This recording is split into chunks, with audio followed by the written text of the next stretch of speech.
So the most common reason a baby has to go to the NICU is prematurity. Here in Bemidji, we will be able to typically take care of most babies after 34 weeks.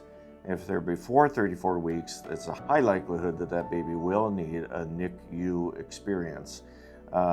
We don't have a full NICU here in Bemidji. Our most common place to transfer is Fargo. They have a large NICU there. In the NICU, there are neonatologists, doctors that take care of very premature babies and other problems with babies that might need extensive care. So again, preterm labor, preterm birth, probably the most common reason a baby might have to go to a NICU. Depending on how serious it is, the baby may or may not have to be flown to another facility, or it might be a ground transport.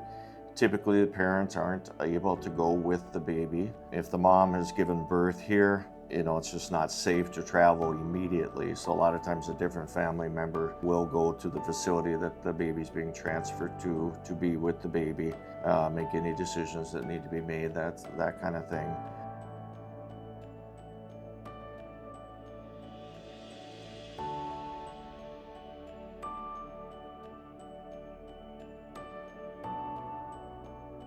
It's hard to predict preterm birth. The most common reason that somebody has a baby early is because they had a previous baby early. That's the biggest risk factor. So if it's your first baby, that doesn't help much.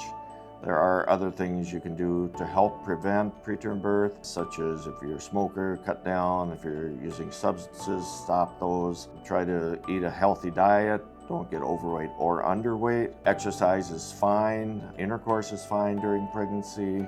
Vigorous, heavy exercise like marathon running is usually not advised.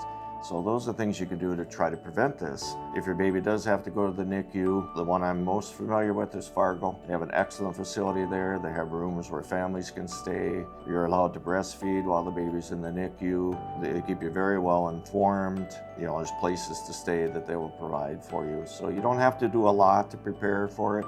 Typically, it's not an expected outcome, so it's usually a surprise. If your baby is born early and has to be transferred, we do have pediatric hospitalists. Those are pediatricians who are in the hospital. That's their job. They don't do clinic pediatrics, they do hospital pediatrics. That would be the pediatrician that would be taking care of the baby and deciding if the baby did need to be transferred. Typically, they would find out who the accepting facility is and who the accepting neonatologist would be at the hospital that the baby's being transferred to. Most hospitals now have what we have. It's called MyChart or something similar. Everything your baby has done, you were able to access that and look at it, send messages back and forth. That would be the best way. And when you're there at that facility, the feedback I get is the neonatologists are very good at keeping you informed on what's going on, what other special tests your baby might need, or what other specialists your baby might need.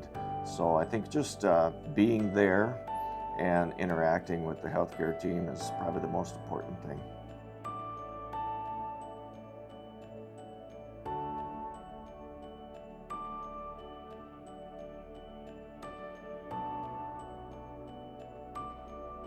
Now, the general rule for a baby being able to be discharged after being there, especially for prematurity, the general rule is the baby will probably be in the NICU until they would have been full term if the baby had not been born.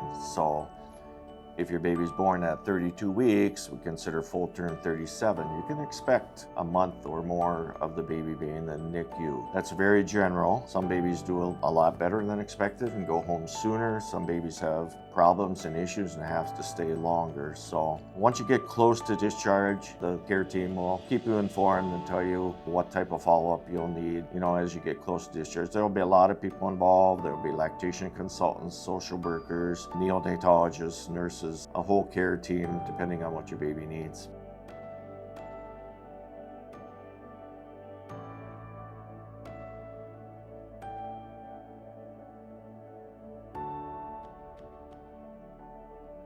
We have lactation consultants here in Bemidji. If your baby's born here and able to stay here, if your baby does have to be transferred, I think most facilities, especially NICU facilities, have the same thing. Lactation support people, not just nurses, but also other lactation specialists that help you pump if you need to pump. Almost always they encourage breast milk for the baby, if at all possible. Sometimes babies aren't able to tolerate oral fluids right away, so they can't, but they would still recommend that you try to pump, so when the baby gets to that point where it is able to tolerate oral fluids, then you would have breast milk available for the baby.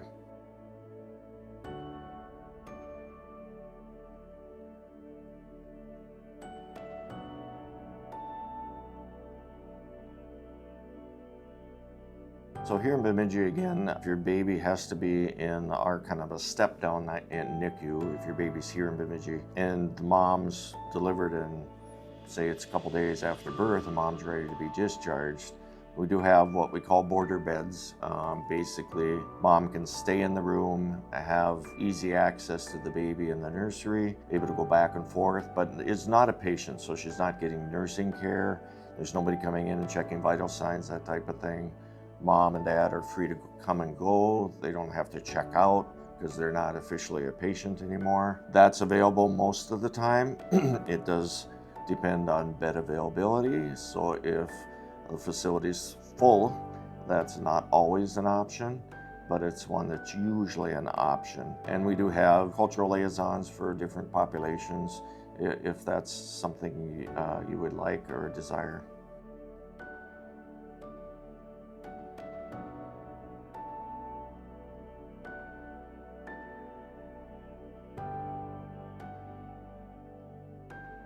Well, it's a complex subject, and like I said, preterm labor, which is what people come in, 50% of the time it's not preterm labor, it's false labor. It's a very difficult thing to sort out at home. So when you have the signs and symptoms of pressure and cramping and change of discharge, almost always that's going to require a visit to the clinic or hospital to evaluate. There are certain tests we can do, like a fetal fibronectin test to see if it's really preterm labor or not, ultrasound. There's a variety of things we can do to try to sort that out, but it's a difficult condition, almost impossible to tell at home whether you're in preterm labor or not.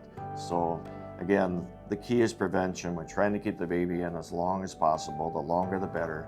NICUs are available, they're great places, but if you can avoid them, that's always best.